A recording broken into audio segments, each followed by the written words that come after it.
আল্লাহ সুবহানাহু ওয়া তাআলা পবিত্র কোরআন মাজিদে বলছেন, ওয়ানাজ্জাইনাহু ওয়া লূতান ইলাল আরদিল্লাতী বারাকনা ফিহা লিল আলামিন।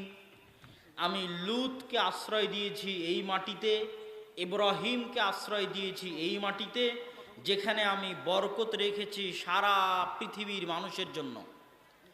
লূতকে আশ্রয় দিয়েছি এই মাটিতে মানে লূত আলাইহিস সালাতু ওয়াস সালামের শহরকে আল্লাহ উল্টিয়ে দিয়েছিলেন, যেটা জর্ডানের ডেড সি।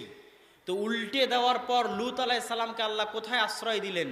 সেটা জেরুজালেম।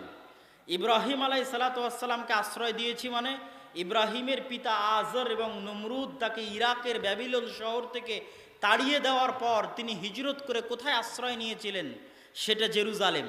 ওটার কথা আল্লাহ কোরআনে বলছে, ওই মাটিতে আশ্রয় দিয়েছি লূতকে, ওই মাটিতে আশ্রয় দিয়েছি ইব্রাহিমকে, যেই মাটিতে আমি বরকত রেখেছি সারা